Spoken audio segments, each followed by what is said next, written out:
Hello guys, welcome to Ashley Lancelot Show. Today video is going to be what is a good video for Pokemon Quest. It came out 2 days ago, actually came out yesterday when they first announced the trailer for new Pokemon, Let's Go Pikachu, Let's Go Eevee, coming out in November. It's a casual style Pokemon game like Pokemon Go, but more advanced version of that. That's what I've been hearing so far. We won't probably know till more towards E3. I know the actual RPG version of it is coming out mid of next year. I'm a huge Pokemon fan. I watched Pokemon since I was in end of 4th grade, beginning of 5th, and I start collecting cards. My dad collects my cards too. Remember the first gen, the Jungle Pack, the Fossil Pack. Yeah, I still collect cards. I still collect stuffed animals. I even have Ash's hat. I still have all the figures from Burger King back then and the gold Pokemon cards. My dad actually has those, but I'm trying to get them from him. But yeah, I'm a huge Pokemon. I played every single Pokemon game. I have the original Blue, Red, Gold, all the way through Ultra Sun and Moon. I did not like the Sun and Moon version of it as much, sounds like, because they're running out. It looks like they're just running out of ideas and everything else for it. The story wasn't good, like where like Black and White was, and X and Y has a pretty good story as well. So Pokemon, what is Pokemon Quest? It's basically kind of like a mobile app version for the Switch. I'm looking at it, played it for about 3 to 4 hours, and I played 2 hours of it on handheld. I used all my tickets for it, but I get more towards the tickets as well.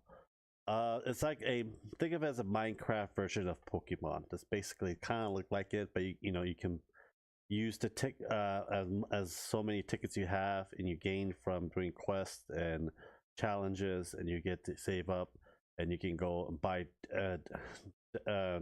decor for your area, get more energy. You get like 5 energy as your max. And when you level up, it doesn't expand. You gotta wait like so many more minutes or hours to recharge all the energy that you have lost. So it makes you basically like a mobile setting of a game. They said there's no microtransaction. Found out that you can actually buy e-ticket, those tickets, Poke tickets, on the eShop. So it is microtransaction in it. Did not buy anything. Don't need anything from it. Basically, you go around. The Pokemon will actually, you get up to 3 Pokemon you can play at the same time. You can exchange multiple as well. You cook. Only way you catch Pokemon is you have to cook a batter, play different set numbers of games, and a random wild Pokemon will appear and will befriend you. Then you level it up. Then you get given Power Stones to make it more powerful. Certain levels you will unlock certain amount of Power Stones so far. Pokemons do evolve. My Bulbasaur became level 16, evolved into Ivysaur. So that was kind of relieved because I'm a Rattata like level 16 and PG level 16, and they didn't evolve, but my Bulbasaur did, so I was happy that they evolved. But yeah, you got like, there's like 8 different parts of the island you got to explore, 8 different areas. They have different challenge rating for how much Power Stone, what level your Pokemon is for it, and they have bonuses for what that area is weak against, and you have bonuses for that for your challenge rating.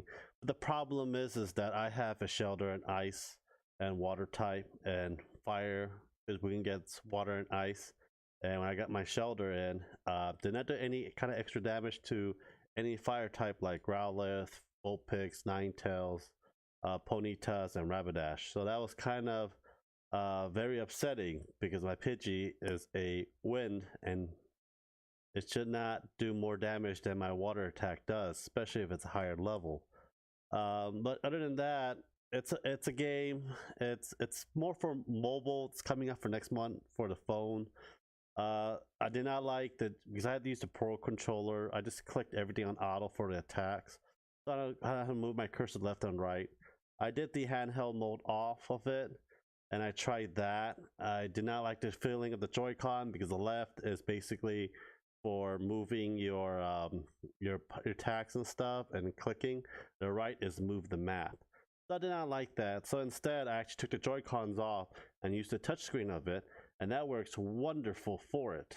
But it gets boring over time.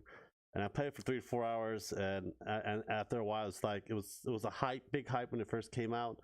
then it became very dull because basically you're doing the same thing multiple times. Even though you have different views, different Pokemon, that's great. But it's just that did not really got me engaged and continue playing it. And I probably gonna delete it off my Switch because it takes up some space. But other than that, if you're a huge Pokemon fan, if you really want these kind of aesthetics, I'd say it's more for kids, I would say, than for adults my age. But there are some adults that will actually play this thing too hard and they're a true Pokemon fan, I bet. Um, after I get older and play these kind of games, these kid style games is a different story than that kind of style game, than RPG style. If it was like more like Pokesnap and N64, I'd be all in for it. I think that game was really wonderful, especially for the Switch. You can go around the room and take pictures of it. If they actually make the game for it, that'd be great. The newer Poke Tournaments has very few selections, because I remember the Poke Tournament for the N64. You can actually have a little attachment to put your game cartridges in, and you play with your Pokemon against other people as well. I just think that if you're doing new things for it, you want to catch, even though you're catching the younger audience, you gotta understand that a lot of younger audience don't really play Pokemon as much as they do, because they into other things. All these nostalgia that's still surviving, a majority adults like me that plays them. So that is my opinion about it. I'll just give this thing a 5 out of 10. It's free. You can go get it. Don't buy the microtransaction shit on the eShop for it. Just basically play as your leisure, casually, like on your phone app. If you really want to buy the microtransaction, that all you gotta do get is decor to make your place look nice and swiffy. That's pretty much it. Other than that, it's okay. Wasn't too excited when I live streamed that shit for 3 hours. I think that part of my soul just disappeared and had more hate for the game than anything else, because everyone's like, "Oh my god, what the hell is this?" Like, it's PokeQuest free from Switch. They thought I paid for it. Damn, I'm like, no, I did not pay for this thing, because a lot of the Pokemon games I will not buy, like the Pokemon Mystery Dungeons and stuff. I will not buy. Pikachu Detective wasn't really that great looking in the trailer. Did not buy it. And also, there are a lot of Pokemon. I'm more into the RPG or the original N64 Pokemon tournament and the Snap, and that was like one of the best ones so far. But other than that, let me know what your opinion. If you guys ever played it or not, let me know down in the comments what you guys think. If you have a Switch, I'll try it out next month. The phone version of it will be coming out. Well, anyhow, guys, thank you guys for watching. Please subscribe, notification bell, and hit that like as well. And I'll talk to you guys later. Have a great day, guys. Bye.